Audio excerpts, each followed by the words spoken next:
මේ ප්‍රශ්නය අපේ රටේ පොළවේ පිහිටීම, ඒ කියන්නේ භූ විෂමතාවය ගැන තමයි කතා කරන්නේ.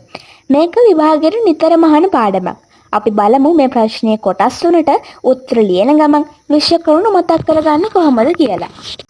පස්වෙනි ප්‍රශ්නයේ පළවෙනි කොටස. ශ්‍රී ලංකාවේ භූ විෂමතාව ප්‍රධාන කොටස් තුනකට බෙදේ. ඒ කොටස් තුන නම් කර එක් කොටසට අදාළ එක් භූ ලක්ෂණයක් ගැන ලියන්න. යාළුවනේ, ලංකාව කියලා කියන්නේ එකම මට්ටමක තියෙන රටක් නෙවෙයි. මුහුදු මට්ටමේ ඉඳලා උසානුව අභිමුඛ කොටස් තුනකට බෙදෙනවා. පළවෙනි කොටස තමයි වෙරළබඩ තෙනිතලාව. මුහුදු මට්ටමේ ඉඳලා මීටර් 30 දක්වා කොටස තමයි වෙරළබඩ තෙනිතලාව කියලා කියන්නේ. ඒකේ ලක්ෂණයක් තමයි යාළුවනේ කලපු. ඒ වගේම මෝයවල්, වැලි වැටි සහ බොකුත් මේ වගේ ලක්ෂණ වෙනවා. ඒ වගේම යාළුවනේ අනිත් භූ කොටස තමයි අභ්‍යන්තර තෙනිතලාව. මීටර් 30 ඉඳලා 300 දක්වා කොටස තමයි මේකට අදාළ වෙන්නේ. දැන් අපි බලමු අභ්‍යන්තර තෙනිතලාවේ ලක්ෂණ මොනවද කියලා.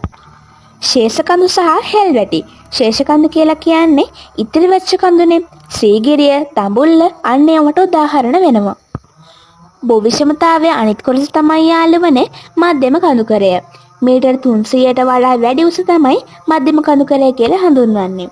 ඉතින් මේකේ ලක්ෂණ තමයි යාළුවනේ කඳු වැටි, සානු, කපළු වගේ දේවල්. ඉතින් සානු විදිහට හැටන් සානුව වගේම කපළු විදිහට බලන කපළ වගේ දේවල් උදාහරණ විදිහට ලියන්නත් පුළුවන්. එතන ප්‍රශ්නේ දෙවනි කොටස ගැන. මධ්‍යම කඳුකරයේ පිහිටි සානු දෙකක් සහ කපළු දෙකක් නම් කරන්න. යාළුවනේ, අපි මේ ගැන කලිනුත් කතා කරා නේද? ඔයාලට මතකද? එහෙනම් උත්තර කියමු බලන්න. අපි මුලින්ම බලමු සානුවක් කියන්නේ මොකක්ද කියලා. සානුවක් කියන්නේ කඳුකරයේ තියෙන තැන්නක් වගේ සමතලා බිමකට. උදාහරණ විදිහට හැටන් සානුව සහ වැලිමඩ සානුව ඔයාලට ලියන්න පුළුවන්. යාළුවනේ, කපළු කියන්නේ මොනවද?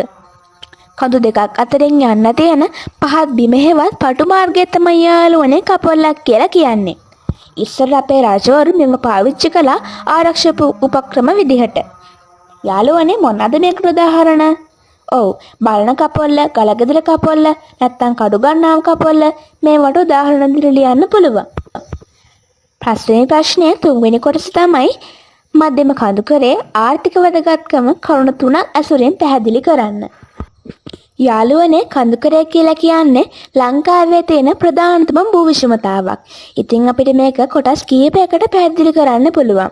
ජල සම්පතේ මූලාශ්‍රය, වැවිලි කර්මාන්තය, ජල විදුලි නිෂ්පාදනය සහ සංචාරක කර්මාන්තය කියන කොටස් වලට අදාළව අපි දැන් මේක පැහැදිලි කරමු. ලංකාවේ ගලා යන හැම ප්‍රධාන ගංගාවකම පටන් ගන්න මධ්‍යම කඳුකරෙන්. මහවැලි, කැලණි, කළු වගේ ගංගාවලට වතුර ලැබෙන කඳුකරේ වැස්සෙන්. ඊළඟට අපි කතා කරමු වැවිලි කර්මාන්තය කියන කොටස ගැන. කඳුකරයේ තියෙන සෞම්‍ය දේශගුණය තේ වගාවට, එළවලු සහ මල් වගාවට ඉතාම සුදුසුයි. ඉතින් අපේ රටේ වැඩිම ආදායමක් ලැබෙන තේ වගාව තියෙන මේ කඳුකරයේම තමයි. ඒ වගේම ජල විදුලි නිෂ්පාදනය. ගංගාවල් කඳු මුදුන වලින්දලා වේගයෙන් පහළට ගලන නිසා වික්ටෝරියා, රන්දැනිගල වගේ වේලි හදලා රටටම අවශ්‍ය වන විදුලියෙන් වැඩි කොටසක් නිපදවන්නේ මෙන්න මේ කලාපයෙන්. ඒ වගේම සංචාරක කර්මාන්තය. නුවරඑළිය, ඇල්ල වගේ ලස්සන පරිසර බලන්න දේශීය වගේම විදේශීය සංචාරකයෝත් කඳුකර කලාපයට එනවා.